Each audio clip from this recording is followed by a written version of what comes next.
जब मन अशांत हो तब ये कहानी सुन लेना। गौतम बुद्ध की एक प्रेरक कथा। वीडियो को लास्ट तक देखना, तभी समझ आएगा, और शेयर करना न भूलें। हरे भरे वनों के मधुर वातावरण में, जहां फूलों की सुगंध हवा में घुलकर मन को शीतल कर देती थी, वहीं एक विशाल वट वृक्ष खड़ा था, शांत, स्थिर और अडिग। उसके नीचे बैठी दिव्य आकृति भगवान गौतम बुद्ध आकाश की तरह गहरी और सागर की तरह शांत दिखाई देती थी। उनके चेहरे पर ऐसा सुकून था जिसे देखकर ही मन के तूफान ठहर जाएं। यही स्थान आगे चलकर एक ऐसी कथा का साक्षी बनने वाला था जो सदियों से मनुष्य के अशांत मन को शांत करने की क्षमता रखती है। अध्याय 1। अशांत मन वाला युवक। कपिलवस्तु से कुछ दूर एक छोटे गांव में अर्जुन नाम का युवक रहता था। अर्जुन का मन हमेशा बेचैन रहता, हर बात पर क्रोध, हर कठिनाई पर चिंता, हर असफलता पर पछतावा और हर रिश्ते में तनाव। दिन भर के संघर्ष के बाद भी रात उसकी नहीं होती थी। उसके भीतर जैसे एक तूफान बसा था जो उसे चैन से बैठने ही नहीं देता था। गांव में सभी कहते, अगर कोई तुम्हारी मदद कर सकता है तो वो बुद्ध हैं। शुरू में अर्जुन ने इसे मजाक समझा। वो सोचता, क्या कोई मनुष्य मेरे भीतर के तूफान को रोक सकता है? क्या कोई वास्तव में मुझे शांति दे सकता है? लेकिन जब उसके जीवन में समस्याएं बढ़ती गईं, रिश्तों में कड़वाहट आने लगी और वो खुद को एक अंधेरी खाई में गिरता महसूस करने लगा, तब उसने बुद्ध से मिलने का निर्णय किया। अध्याय 2। पहली मुलाकात। वो कई दिनों की यात्रा तय कर बुद्ध के आश्रम पहुंचा। सुबह का समय था, हवा ताजा थी, पेड़ों पर पक्षी मधुर स्वर में गा रहे थे, मोर अपने सुंदर पंख फैलाकर नृत्य कर रहे थे, हवा में फूलों की सुगंध घुली थी। अर्जुन ने पहली बार बुद्ध को देखा, वट वृक्ष के नीचे ध्यान में लीन। उनके चारों ओर मानो प्रकृति की दिव्य ऊर्जा नृत्य कर रही हो। उन्हें देखकर अर्जुन की अशांत आंखें एक पल को थम गई। कुछ देर प्रतीक्षा के बाद बुद्ध ने अपनी आंखें खोली। उनकी दृष्टि में अपनापन, प्रेम और करुणा थी। बुद्ध, आओ पुत्र, क्या ढूंढते हुए यहां तक आए हो? अर्जुन, प्रभु, मैं शांति चाहता हूं। मेरा मन मेरी नहीं सुनता, मैं बहुत दुखी हूं। बुद्ध हल्के से मुस्कुराए, जैसे उन्हें पहले से पता हो कि ये युवक क्या लेकर आया है। उन्होंने उसे अपने पास बैठने का संकेत दिया। बुद्ध, मन को शांत करने का मार्ग कठिन नहीं है, पर इसके लिए सत्य का सामना करना पड़ता है। अर्जुन, सत्य? कौन सा सत्य? बुद्ध, अशांति का सत्य, उसके कारण का सत्य और उससे छुटकारे का सत्य। अर्जुन अब समझने को तैयार था। अध्याय 3। 4 सत्य, शांति की पहली सीढ़ी। बुद्ध ने अर्जुन को बहुत सरल शब्दों में समझाया। 1. जीवन में दुख है। मनुष्य की सबसे बड़ी भूल यही है कि वो सोचता है कि दुख नहीं होना चाहिए, लेकिन दुख तो जीवन का स्वाभाविक हिस्सा है। 2. दुख का कारण है हमारी इच्छाएं, हमारी अपेक्षाएं, हमारे गलत विश्वास, यही दुख की जड़ है। 3. दुख का अंत है, जो कारण है उसका अंत भी संभव है। 4.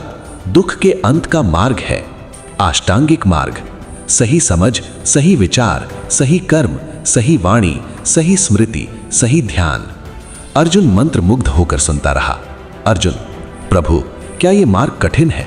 बुद्ध, कठिन तो केवल भटकाव है, मार्ग तो बहुत सरल है, बस मन को देखना सीखो। अध्याय 4। क्रोध का कटोरा। बुद्ध अर्जुन को साथ लेकर पास की नदी किनारे गए।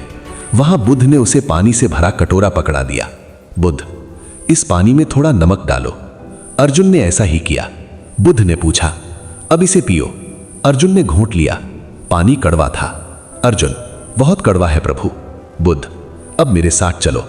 वे नदी किनारे पहुंचे। बुद्ध ने उसी नमक की एक और मुट्ठी नदी में डाल दी। बुद्ध, अब पानी पियो। अर्जुन ने पानी पिया। इस बार पानी बिल्कुल मीठा था। बुद्ध, क्या कड़वाहट रही? नहीं प्रभु, बिल्कुल नहीं। बुद्ध, पुत्र, दुख वही नमक है। छोटे मन में दुख का प्रभाव बहुत कड़ा लगता है, लेकिन जब मन विशाल हो जाता है तो दुख का अस्तित्व खो जाता है। अर्जुन ये सुनकर स्तब्ध रह गया। अध्याय 5। चिंताओं की गठरी। अगले दिन बुद्ध ने उसे जंगल में लकड़ियां इकट्ठी करने का आदेश दिया। अर्जुन ने बहुत सारी लकड़ियां इकट्ठी की, जितनी वो उठा सकता था उससे भी अधिक। अब बोझ उठाकर चलना उसके लिए कठिन था।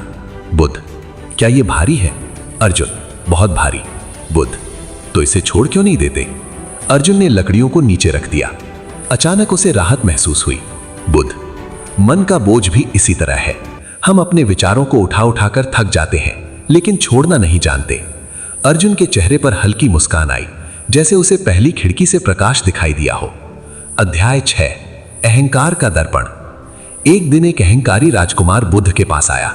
वो बोला, मैं आपसे बहस करने आया हूं, सिद्ध करूंगा कि मैं आपसे श्रेष्ठ हूं। अर्जुन ये सुनकर चकित हुआ, लेकिन बुद्ध शांत रहे, जैसे कुछ हुआ ही ना हो। बुद्ध ने कहा, ठीक है, बहस शुरू करो। राजकुमार ने जली कटी बातें की, अपशब्द बोले। बुद्ध चुप रहे। कुछ देर बाद राजकुमार थक गया, गुस्से में चला गया। अर्जुन ने पूछा, प्रभु, आपने कुछ जवाब क्यों नहीं दिया? बुद्ध, यदि कोई तुम्हें उपहार दे और तुम उसे स्वीकार न करो, तो वो उपहार किसके पास रहेगा? अर्जुन, देने वाले के पास।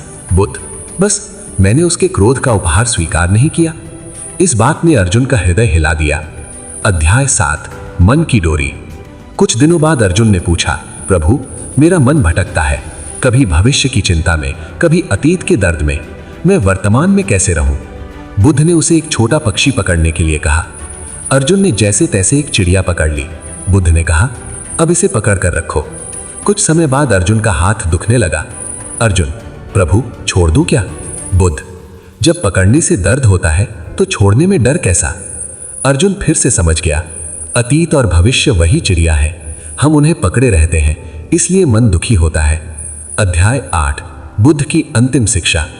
अंत में अर्जुन को विदा करने का दिन आया। अब वो पहले वाला युवक नहीं था।